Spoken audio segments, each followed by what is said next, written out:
I Sweet. I was like, oh geez, how would I actually spell that? And then of course, out of all the ways that I could have picked, I picked the wrong one. So, All right, we're live on Facebook now too, you guys. and we are Hi, live Facebook. on YouTube. Hey everybody, welcome to another meeting of the Pulmonauts Collective. I'm Jesse Coomer. I'm here with some fellow breath workers, Chris Warden, Rob Linfesti, Chuck McGee, and we are just having a great time tonight. And we're here this week. We've got two very meaningful meetings of the Pulmonauts. We just so happen to have two in this one week, because this month is two things. This month is Cystic Fibrosis Awareness Month, and guys, make sure to check back in with us on Friday evening at 7:30 Eastern Standard Time, 4:30 Pacific Standard Time. But it's also Mental Health Awareness Month. And so that's what we're going to be talking about tonight. And actually, as is our way, we were already talking, and then we're like, oh, wait a minute, we haven't gone live yet. Next time when we just like get here, let's just hit live and just do whatever. Yeah, and Seriously. just let it happen. So if you're watching, you might be watching on Facebook, you might be watching on YouTube. If you're watching on YouTube, feel free to make comments, ask questions, and and of course, just overall say hello. And I think we're going to be doing some talking. We might be doing some breathing tonight too. So we'll just kind of let it happen. But we were talking just a little bit about some of the other techniques. Of course, we love breath work. That's at Pulmonaut Collective. But we were talking about, specifically Rob, we were talking about how he does slacklining, rock climbing, specifically for one reason. And what was it that we were talking about, Rob, Okay. on that? Yeah. So basically, I mean, one of the things, and it actually took me years to figure out what this was. I originally got super attracted to rock climbing, bouldering, which is, you're without ropes and you're falling on the pads, slacklining, doing slackline yoga, and then acro yoga are three of the things that I've actually spent the most time in my adult life teaching, sharing, growing, learning. And I realized that the one thread that weaves all those together is, in order to grow in your skill, in order to practice, in order to excel, you first and foremost have to learn how to fall. And you have to learn how to take failure and turn it into the juice that feeds your desire to grow. Because that's the only way you're going to succeed. If you're unwilling to fall on a rock climb, you're never going to get stronger, because you're never going to be willing to take that next move that's outside of reach. To really excel at the higher levels, you have to be willing to take the exact same fall 100 different times. And what it does to you mentally, it's like, you go through the full extent of processes, self-worth issues. It's like, I should have been able to get that. What am I doing? You start to get into that emotional, you start getting emotional. And then obviously the next few times you try in that state, it's going to be worse. And so you have to learn not only to fail, but to breathe into that failure, and to really, it's like what the Wim Hof method does. It's like, and what the breath work helps us to do in general is to change the physiological response. So instead of getting stressed out, emotionally verklempt, and all sorts of out of sorts, which is only going to decrease my performance, to take a breath, calm the nervous system, and try to track and learn what might have gone wrong. What can I do a little bit differently this time? And just keep that growth process. So that's something that slacklining, acro yoga, and rock climbing all share. And honestly, it's a metaphor for life. It's like, the most important thing we can do in life is learning how to fail, and to embrace it, and know that if we are failing, regularly in that way, it means that we are at least stepping outside of our comfort zone, and we are at least doing something that is encouraging and stimulating growth, and treating failure like literally one of the greatest gifts that we can be given in this life, to really gauge whether or not we're growing or we're stagnating. I love that. And it's not so much that, I mean, it's okay to get upset that you missed that jump, that you missed that move, that you missed that hold. Just don't let it overwhelm you. Take that breath. Be upset for a second. Don't be upset all day. Let it be a momentary blip, not this monolith you have to overcome. So you failed. I do it all the time. It's about learning those techniques and tools to get back up faster each time, right? Yeah. And being able to like put yourself into the right mindset when you do fail, rather than spiraling downward into despair or depression or anxiety or panic or whatever that is that you have. It's how can you find those tools and techniques to really apply in that space. And when I was really young and I was first starting to rock climb, I told everybody my story, my backstory, and when I was just coming out of being a teenager with this extreme self-worth problem, every time I would fail, it was literally the world saying, you suck, and I took it like, it devastated me. And I would really, and then I would actually end up hurting myself usually, because, I was so out of whack on the mental, emotional, adrenal level that there was no way that I could properly, keep the body in the right relation with my activity. So I would hurt myself in this, and with all these emotions, and it just took time. And that's the other piece, is it like, failure becomes an avenue of exploration. It becomes an opportunity. It becomes something in and of itself that we can use to train ourselves with. To the point where now it excites me. When I can't do something, it becomes the energy that I use to feel myself. You get to lean into it now, man. Yeah, exactly. Chuck and I were talking a lot of us, I think we're talking about how I like to say stupid things a lot of times, and occasionally something smart will come out. But one time I was in a classroom and I said something smart, and I was like, oh, and the way I knew it was smart is like there was a student actually wrote it down.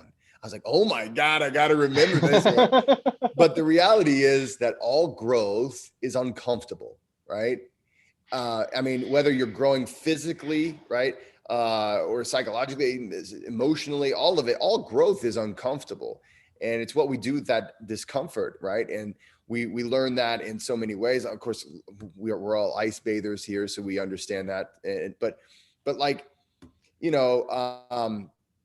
the discomfort of trying to learn how to play an instrument, and man, how those fingers should play, right? Where you should put that.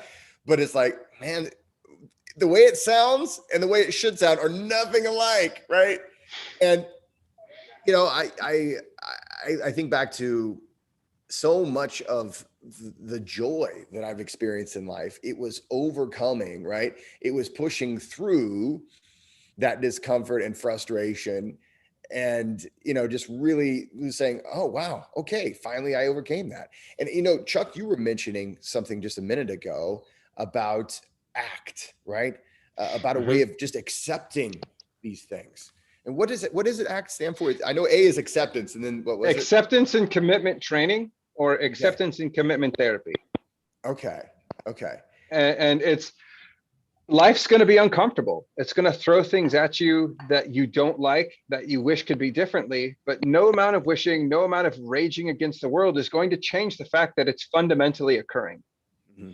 And it's not just looking to accept all of the bountiful gifts we get in life, all the friendships and all that, but it's accepting sometimes it's not going to be the best. And I don't have to hold my emotions out in front of me for everyone to see, because that blocks my view. I don't have to hold them close, because then that blocks my view. I can set them in my lap and they're still close by. All these experiences, all these doubts, all these fears, but it's not clouding my view anymore. It's accepting the fact that some things you can change, some things you can't, and committing yourself to working on that more, positive mindset. And it's not happy mindset, not always Right. trying to be happy, because that's a trap. Right. You'll burn yourself out. It's a trap. But it's just accepting all that life has to throw at you. And instead of trying to, make these decisions that make your life more rigid, living by a set of rules that make everything more rigid, it's leaning into the flexible, leaning into, that discomfort, accepting the fact that, when someone passes, it's uncomfortable. When you're depressed, it sucks. When you're angry and anxious, it's terrifying. It's when we meet those with that fighting, when we try and fight that fear, or as Rob said earlier, when we try and fight that emotion and just get so frustrated and overwhelmed, that's when it starts to really weigh heavy on us. And that's when that damage can occur. But by accepting it and moving past it, the weight is almost non-existent. I'm not holding on to it. I'm not keeping it tight. I'm okay with the fact that I stumbled. I'm okay with the fact that I fell, but I'm going to try again. Because the most important step you can take is the next one. And when you fall down, like Chris said, use those tools. Get up faster. Don't be defined by your failure. Be defined by how you overcame it. It reminds me of Winston Churchill, who said, when you're going through hell, keep going. Don't sit down. Don't stop. You guys, I have a question for everybody. So this being a Mental Health Awareness Month, I'm curious, we've all been through our own stories. You've shared those before. Have you guys used psychologists or therapists? Like, I want to bring a little bit more of that into this space, because I know sometimes that can be difficult for people to talk about and to admit that, especially with, I think, generations before us. I think it's becoming more normalized now in the younger generations. But I'm just curious, what's your experience been? Have you used therapists? Has it worked for you? What's kind of that aspect? I like how it sounds like a drug question. Have you used therapists? Have you used therapists? Have you used them? What dosage of therapists did you take? Massive dosages. We're all jumping to answer that question. I myself have never seen a therapist for depression or any issue like that. Actually there was a part of my life where I had a phone conversation with a therapist every week but it was like, it was to motivate students. It was the school I was going to for half a minute whenever I thought I wanted to be a video game designer. And they would have a person call and try to keep you motivated. And what it motivated me to do was quit that school. And so it had the opposite effect, right? I was like, you know what? You're right. I'm not happy with this. I don't really want to do this. And so thank you so much. And I thanked the therapist. I was like, thank you. You know what? This is going to be a huge mistake if I keep going through this. But yeah, for me, as for me, personally, I've not had a whole lot of experience. Has anybody else? I've been to therapists as a child and as an adult. And, I do want to say for people out there, find the type of therapy that's right for you. Personally, for me, I don't dig group therapy. Okay. I don't. I'm too freaking selfish. I need to be the center of attention in that session. And I'm aware of that. Group therapy doesn't do it for me. So how does group therapy, when you say group therapy, is that like, I don't know. When I think of group therapy, is that like AA or NA type of a scene? That's a form. That's one of the forms that's shared experience group therapy. Yeah. Okay.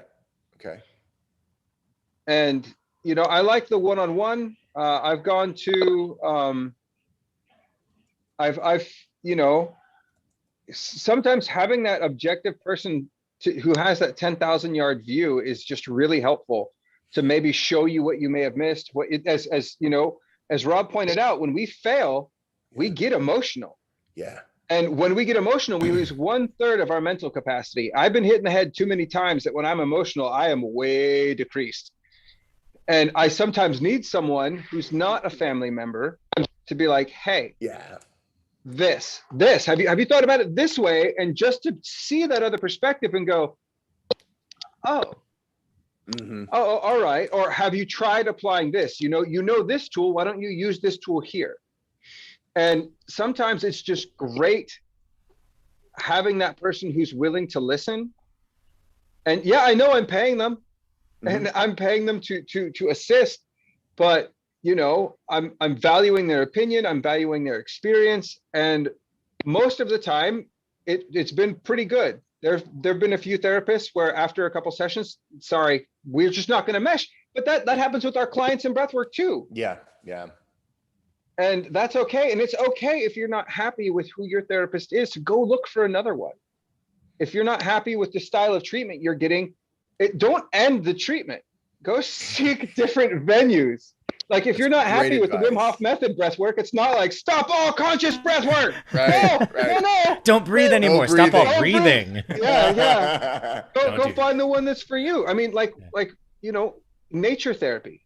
Go barefooting. Do you not like that? We've got other things you can try. Yeah. And don't stop because, you know, one or two things didn't work. Yeah. Find your therapy that works for you. It can be anything. Do you like building birdhouses? You know, do you like going for walks in the woods, slacklining, rock climbing, breath work, ice baths, playing a guitar that's hanging on the wall? Or a gong that's right behind the other guy over there, behind Chris. That's really good for therapy. Yeah. No joke. So, Robert, Chris, have you ever been to a therapist? So I have back in, I did some when I was younger, just going through with my panic and anxiety stuff. You know, a combination of doctors and therapists and anybody we tried everything except for breath work. That would have been really great to have back then. It would have been like a 2-month journey instead of a 20-year journey. But that wasn't there yet. One of my more recent experiences with therapy was back in 2018. I had my second knee surgery. I had ACL and meniscus reconstruction. And I was off. I couldn't exercise, couldn't do anything. I didn't know about breath work yet. That would have been great to have it there too. And so I got really depressed. I was like, I played all the video games, watched all the TV, and then I was just like literally laying in bed for 8 weeks, like not able to exercise or do jack. And I was in a job that I wasn't happy with, and so everything was just like on top. And I am lucky to be able to pay for health insurance, and I talked to my health insurance, and they're like, oh yeah, but we have like on the phone, it's called Ginger.io. It's an app where you get connected with licensed therapists from all over the nation, and you're able to look at their profiles and look at like, hey, you know, this is kind of a person that seems like they might work with me, and schedule an appointment with them. So for about a year, I was in these conversations with this guy, and it was wonderful. I was able to really have somebody with that knowledge and those tool sets that I didn't have, in order to really do better reflection on like, how are you feeling? What are you doing? What can you do with this? What do you do when you feel this way? And just gave me like these really powerful tools to use every day, every week, every month, to look at where am I at and what can I do? And to just like be able to express things too that I wouldn't express to somebody usually, and have somebody to fall back on when I fail in ways that I didn't know how to handle. So it was great. If you have got health insurance, or even if you don't, it's not that expensive. I'm definitely a proponent for reaching out, especially in that way. You don't have to go into the office. You do it online. You can do a Zoom call, or you just do it with the phone call. It's private. And you get somebody who actually has a lot of tools. And that's the thing too. It's just like what Chuck was saying, like find somebody that you like to work with, and find somebody who has tools that you don't have, so that they can really make an impact for you. And it really helped me get out of that depression. It was, very, very helpful. That's awesome. Well, yeah. I love hearing about, you know, I've known so many people who have found the right therapist in the right moment, created a relationship, somebody who can can really use the tools properly with them. Um, as a kid, one time, like 2 sessions, I got sent to a therapist to try and figure out what was going on with me. And it totally didn't work because I think on some level I was, as a kid, also just unwilling and I wasn't able to open up in a way that would have facilitated any sort of connection. But honestly, this right here Mm-hmm. has been for most of my life now, most of my adult life, has been my primary therapist. And actually, for a couple of years, I worked in the field of wilderness therapy. So I was working with at-risk teenagers, a lot of drug addiction, a lot of things like that. And I was working with these kids. I was working 8 days on, 6 days off, 8 days on, 6 days off for 2 years with kids in the woods. And I realized that, my job wasn't a therapist. Nature was the therapist. My job was to hold a safe container, keep everyone in that container, but really let the natural consequences and let the uncompromising brutality and gentleness simultaneously of the natural world to really help. And I watched it work over and over and over and over again. I'd say honestly 100%. I never saw a child come into a program and not leave with some sort of fundamental transformation that allowed them to be more self-confident, more at peace, more in control of their own life. So that's one level. And then the second level is like the whole reason we need therapists in this modern culture is because our whole societal system is fundamentally broken. And part of that fundamental break is that we don't have tribe. We don't have holistic community because you didn't have therapists in a tribe. What you had were really experienced, healthy, and high functioning elders that were holding the container and able to navigate the personalities, had the tools.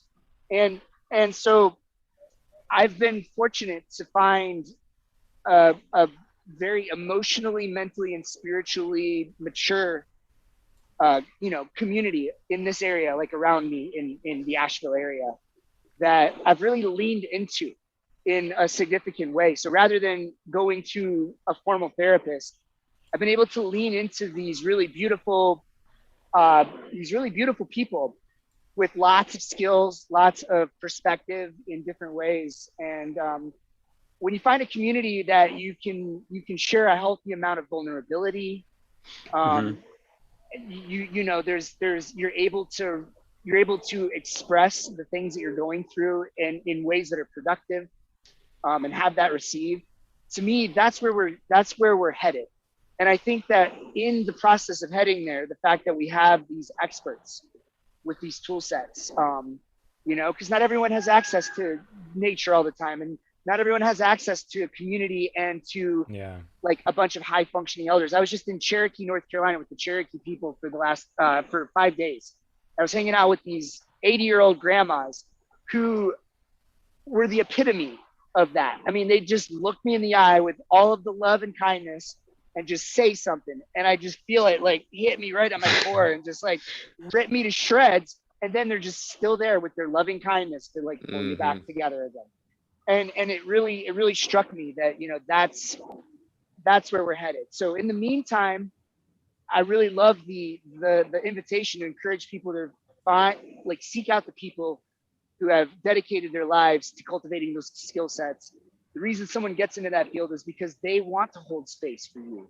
They want to help you to step into your peace and your highest and best self. And I think that that's a really good option, but don't forget about the wilderness and seek out those high functioning elders in your community. I think that's a really good strategy.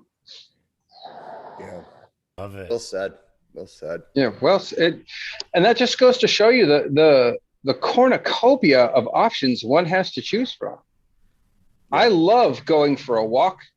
Hmm. I love sitting quietly in the woods. I love having the option to talk to somebody. But whatever option rings true for you, go for it. Hmm.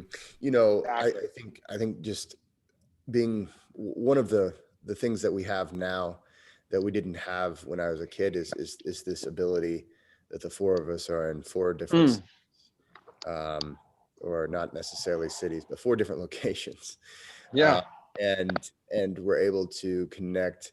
And it's nice, guys, to see you guys. I mean, and yeah, there's a certain degree of I don't feel alone.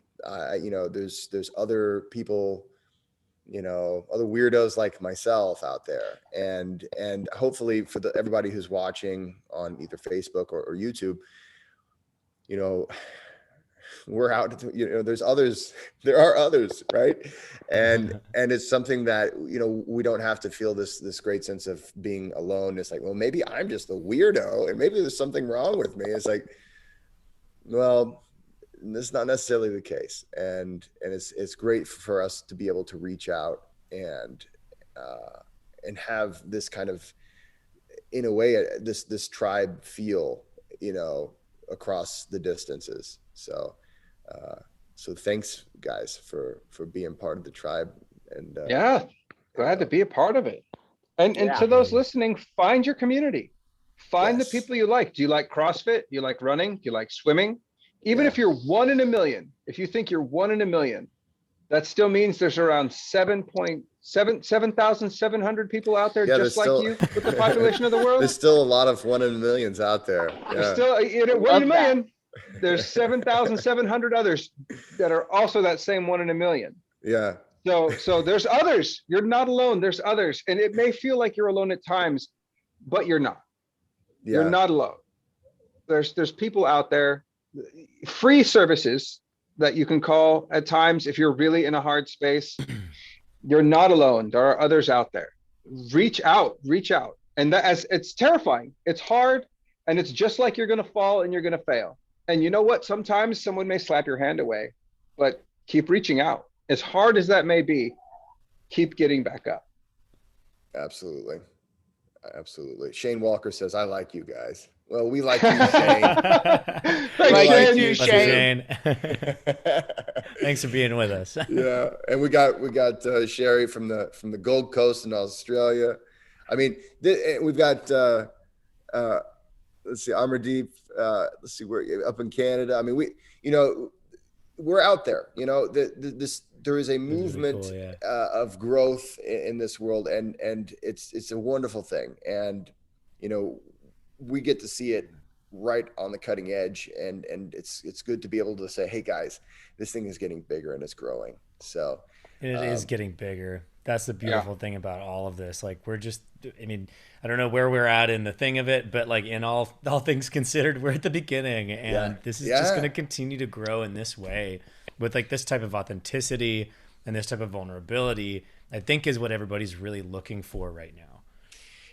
You know, the other day I did a YouTube live, and I was just in a funk. I was just in a really bad place. I get And I that. was just Yeah. like, hey, let's just talk about that today, you know? And I got to say, thanks to so many people who reached out to me. Like, I had a lot of people reaching out and just say, hey, man, you know, thinking of you, you know, or you know, just these. And it was, and it ultimately come to find out, there was a guy who was a major part of my growing up, and you know, he passed away in his 80s. I didn't realize how hard that you know, how much it was actually affecting me until I went to the funeral, and I just bawled like a baby. You know, I didn't realize I was going to do that walking in, but you know, I was able to, you know, express that and share that. And it's good to share these things and get them out in the open and just say, hey, you know, we're all human and we're all struggling and trying to figure this thing out as we go. So guys, I know Chris, you need to be out of here in about 15 minutes, I believe, or Yeah, less. I can stretch it for a little bit longer than that. It's Okay. 17-17 right now. I like that number. That's funny. Oh, Yeah. nice. Yeah. So, so guys, you know, this is the Pulmonauts Collective, and we're doing On Friday, we're going to do maybe more like a longer in-depth breath work session, but maybe we can do a little breath. What do you think, guys? Yeah, let's do it. Nothing Sounds too great. long. We got about what, 20 minutes, 15 minutes. Chris, what do you think? Yeah, I think about 15. Yeah, we could do about 20 minutes. 20 I minutes. was also thinking, if we each do a different breath work, we could just say, hey, this is the practice and this is what it Yeah. does to your, like, what system does it go into? Does it do parasympathetic, sympathetic? Just like a quick little thing on it. Yeah, we could just all share a technique. Yeah. Would we like to do one through line technique for 20 minutes and make it like a pretty good session, or 4 separate, like, these are the tools we use for this? I tell you what we could do tonight. We could do the tools, and then on Friday night we could do the in-depth session. It doesn't I matter like to me that. though. I'm good with I either like way. it. Okay. Feels good to let's me. do I that. like it. Feels organic. It literally happened as we're speaking. That's how prepared sometimes. Sometimes we come into it with a little bit more prep, everybody. So thanks for I being don't.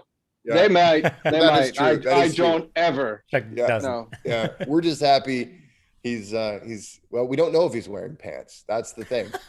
So it's a mystery. So lately, and hey, all right, we'll all just kind of you see. And that was Rob can straight actually, vodka. he can actually, yeah. Rob can actually drink the water. I tell you what. Okay, so Rob, first of all, I've already had my cacao alchemy. I chomped that down earlier. But when I was out at Rob's, I made sure to fill up a gallon jug with the water that comes straight out of one of his springs, brought it home, and I was like, I'm going to do a taste test, really.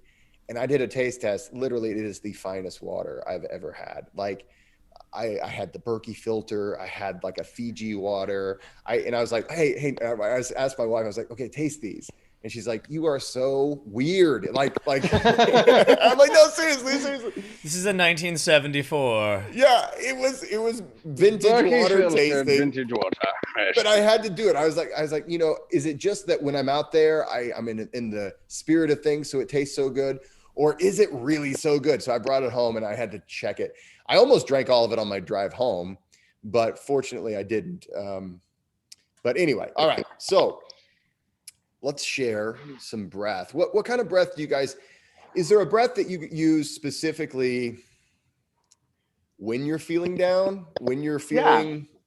Yeah, I'm happy to start Yeah. with something. So here's something that I love to use. And this is a slow interoceptive, so gaining that internal awareness breathing pattern. And what it really is it's sipping the breath as slowly and intentionally as possible. And it's actually using a physiological indicator that really does help adjust the mood. And it's to smile and relax the space in between my eyebrows. So I'll, even if I have to force it, just turning my face up into a smile, it is going to actually have a physiological effect on me. And so I'll relax the space between my eyebrows. I'll settle into my seat, take a nice big smile, and then I will very slowly, gently, as fluidly and softly as possible, begin to pour breath down into the belly.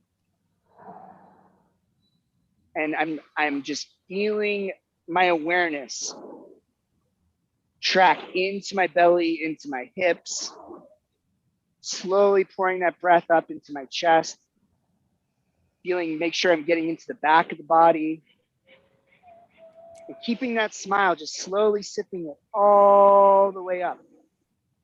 And right now I'm just wanting to feel into all whatever's happening. Doesn't matter what it feels like, doesn't matter if there's stress or tension or whatever. I'm just bringing that smile and that slow sip. And then in the exact same manner, the slowest, gentlest exhale, just letting that breath slowly pour back out of the body with that smile. And just feel everything in the body scanning from the top to the bottom. Relax a little bit more and a little bit more. Really feeling that connection through your root, through the bottom, like from your sit bones. That nice sipping inhale, relaxing the space between your eyebrows. Relax the back of your throat. Let the air move through the throat in a way that it doesn't normally. Like if you really relax it. And just slowly fill your lungs, nice and gentle, bringing awareness to your whole body as you're going. And just as slowly, gently, letting that exhale just pour out of the body.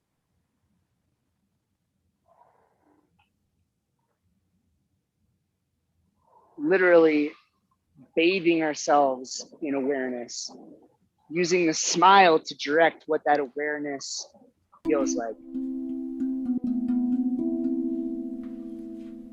And we're bathing ourselves in that rich oxygen. Nice big smile still, that full inhale all the way in, nice and slow as you can make it. And you connect to the fact that this oxygen you're breathing right now is a gift given by all of the plant life on the planet right now. It is breathing this oxygen. It is respiring this oxygen for you in this moment. Keeping that smile slow as you can make it happen. Nice exhale. Can you feel yourself giving a gift back to the entire planet, to every green living thing out there? That rich CO2 that they need to survive and thrive. Every single breath we take is this cycle of reciprocity that we require to live.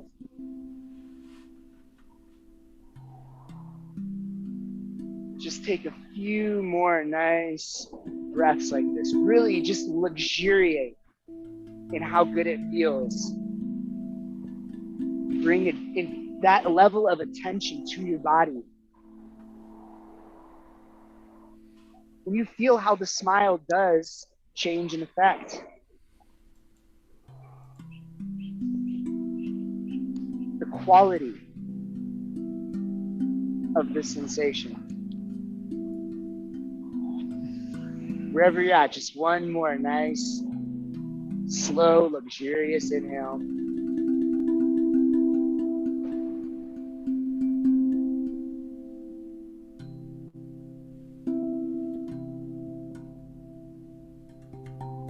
Let that air pour out.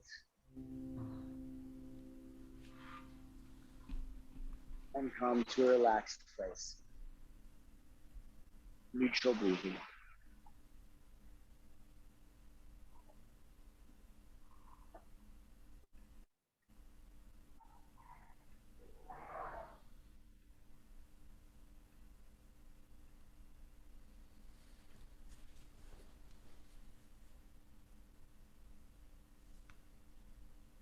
Man, I do this for a living and I forget how awesome this stuff is.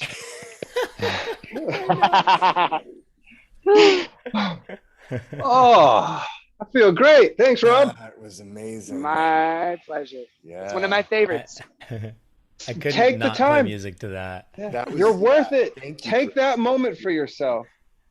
My God. And that's just like I love the addition of the smile.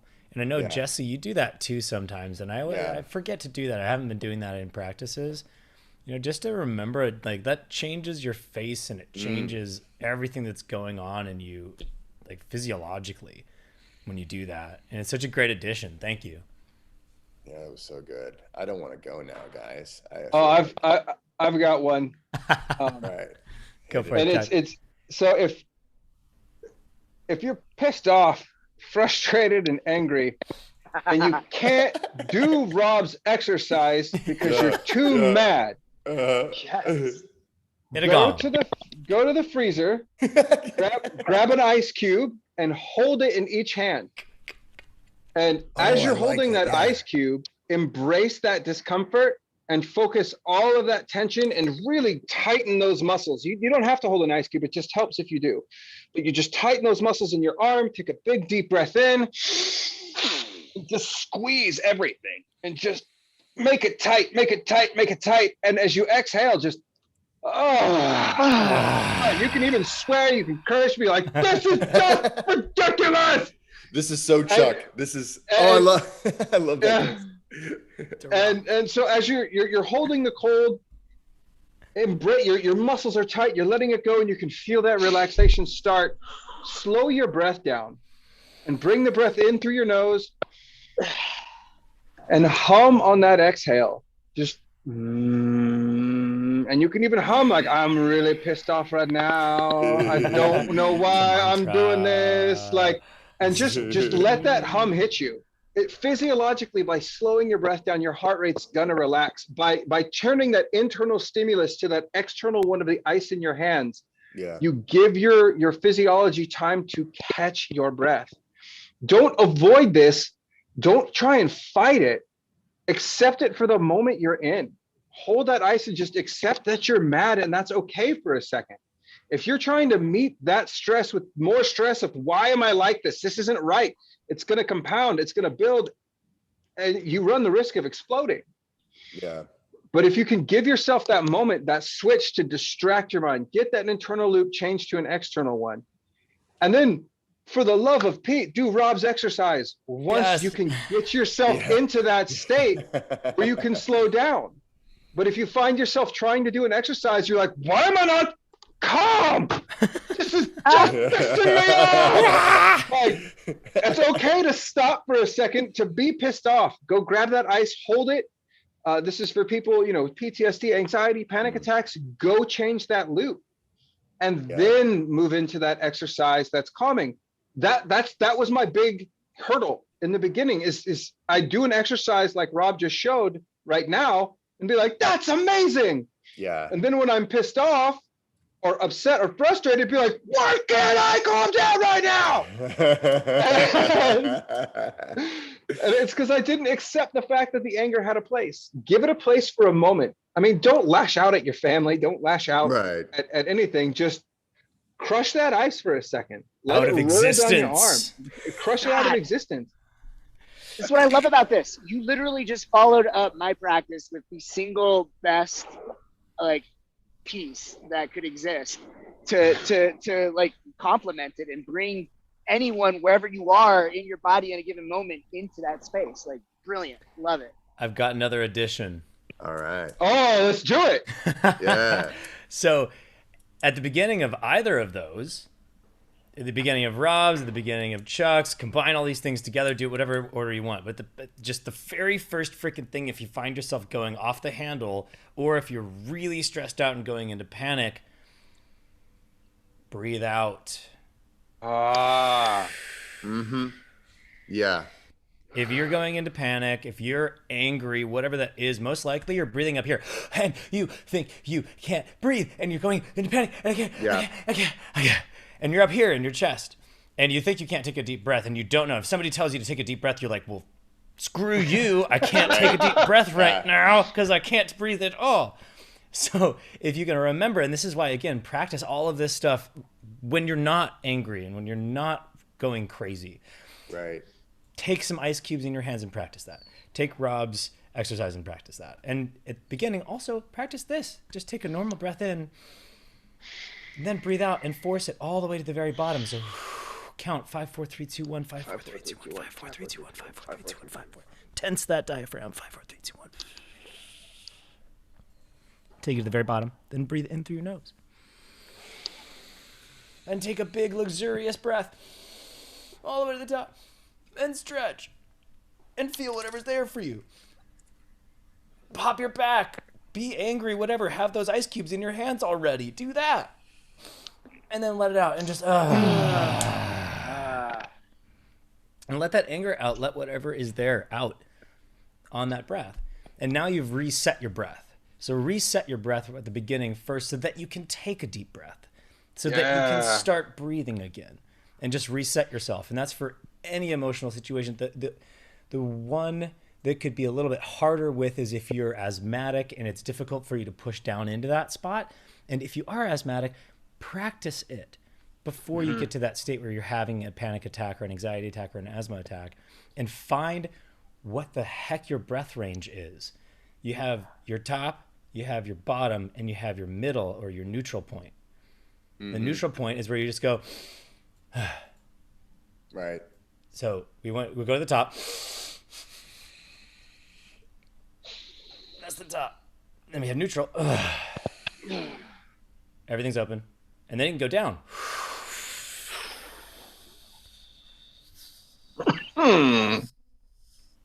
Then if you let go, you do this. And that goes back to neutral. So there's that negative space, there's that positive space, and then there's that neutral point. The more familiar you are with neutral, the more you'll know, hey, I'm up here right now, I need to go back down. Or hey, I'm down here right now, I'm stressed out, I need to go up. Explore it. No pressure, Love Jesse. it. All right, I'm gonna No pressure.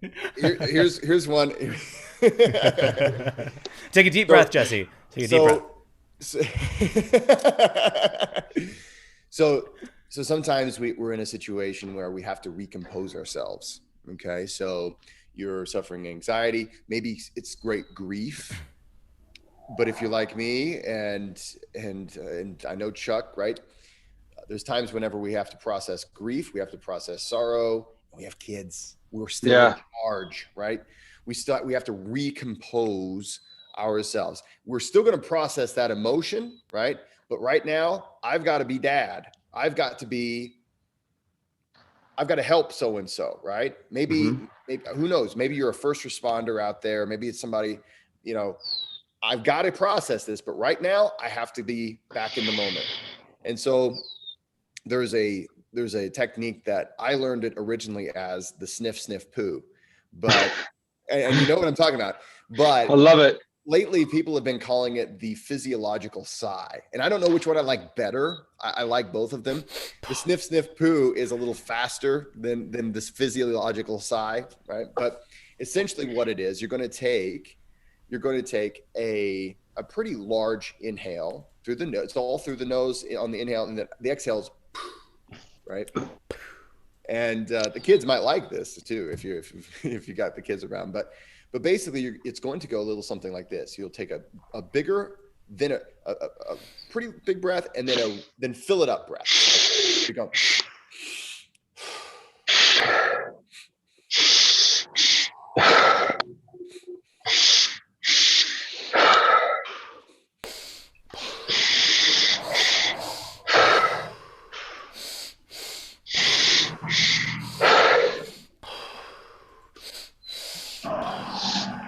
Ooh. So, and you don't have to take these, you don't have to do it a lot. If you do it a lot, you might feel really good, but Can't stop the train now. What this does is it allows you to, so that first inhale expands the lungs, the alveoli start doing their thing, they're doing the gas exchange.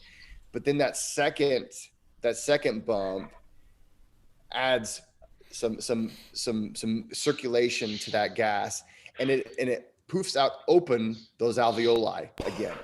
And so like pressurizes. Yeah, exactly. Thank you. That's the word I should have used. Poofs out open isn't exactly a technical. It's perfect. Poofs out open is amazing. You got poofs out open. Pressurize, you and your fancy science words. Yeah. What are you, a Pulmonaut? I'm smelling what you're pooing. Yeah. So what happens is it allows you to get rid of excess carbon dioxide that you're producing because you're in a state of fight or flight, or you're in a grieved state, or in any of these states where we're producing more CO2, which causes us anxiety, and it makes us hard to focus and think, right? And you need to get out of that just for the time being. This is not a practice that you do all the time. This is something you do methodically, because what we're doing is we're clearing out a lot of CO2. This is not for the purpose of getting high on your own supply. It is simply for saying, I need to regain my composure.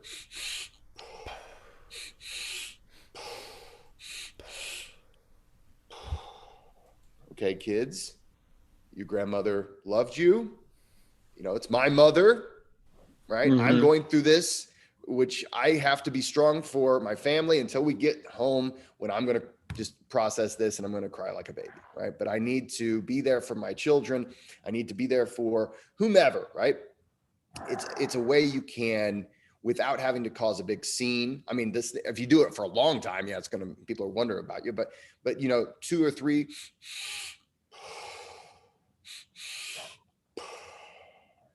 Okay. And it's a great way to reset so that you can, especially whenever you're in charge, you can get to that next situation where later on you can do, especially all these other awesome, you know, suggestions that we've got here as well. And don't be afraid to grieve if that's what's going on. Let it out. Don't keep it in, because it's gotta go somewhere. It's not, if you keep it in, it's not going anywhere. And so let it out. But that's just a technique. You don't have to call it the sniff, sniff, poo, but maybe you need a little giggle whenever. That's the part of the giggle and I practice. like the giggle practice, factor. Yeah, practice all of these tools. Yeah. To know them theoretically is useless unless you apply them realistically. Yeah. Because you know, if Rob's technique, if I'm really, you know, having a stressed out moment, I have to calm down. But my ideal is to be able to sit in that place and find that peace that I know is attainable. It's attainable, but it's going to take work. And I have to feel what I'm feeling, because if I push it away, that's not work, that's avoidance. Yes. And I think that really touches on the biggest issue. And I know, Chris, you got to get out of here, but really what we're talking about is taking responsibility for our own state, for our own emotional state, and being willing to do the work, to go through the discomfort, like what we were talking about when we started this, and be on the other side, growing further, you know, stronger, and being there to help other people as they go through this stuff too. Because actually, before we started, that's one of the things we were talking about. It's like, guys, you know, it's not like somehow we cured it, right? The human condition, the human condition goes on until you're no longer alive, right? And so while we're here, we're gonna deal with emotions. We're gonna deal with sorrow and suffering and all the good things too. And it's all part of it. So remember, without those lows, you would never enjoy the upper parts either. So there's that contrast of life that's just going to always be like that. If it was a flat line, that's dead. Yeah. It is. So learn the tools and enjoy the lows and the highs, and learn how to make them go the way that you actually want. But like you guys are saying, you know, you're responsible for your feelings, and learn how to deal with them, and learn how to experience them and express them in a way that's not like toxic for other people, or for yourself, for that matter. I want to thank Amardeep and Adam for their super chats. I was going to say I'm going to buy some more chocolates, but I think what we're going to do is we're going to put this to some charities out there. I appreciate your super chat donation, guys, on YouTube. I want to thank everybody on Facebook, on YouTube, everybody that's been watching and breathing along with us. And most of all, you know, just keep doing it. And thanks so much, guys, for being here for the Pulmonauts. And this was actually, I think this was Chuck's suggestion to do something for Mental Health Awareness Month. So thank you for that, Chuck. This is important stuff to keep in mind and to stay aware of. So, guys, I get to see you Friday night too. So I am so excited. On Friday night, we will have a deep breath session for you. And we're going to be doing breathing. There's a little boy that I know who has cystic fibrosis, and it is one of those things where it's a genetic condition that they need donations for their research. So we're going to be breathing together for those people who are in danger of not being able to breathe. It's a really, really rough disease. So be sure to be back here with the Pulmonauts, 7:30 Eastern Standard Time, 4:30 Pacific Standard Time on Friday night. And I'll be looking forward to seeing all of you guys. Forward to it. See you then. Friday. See you guys. Have a great night. 2.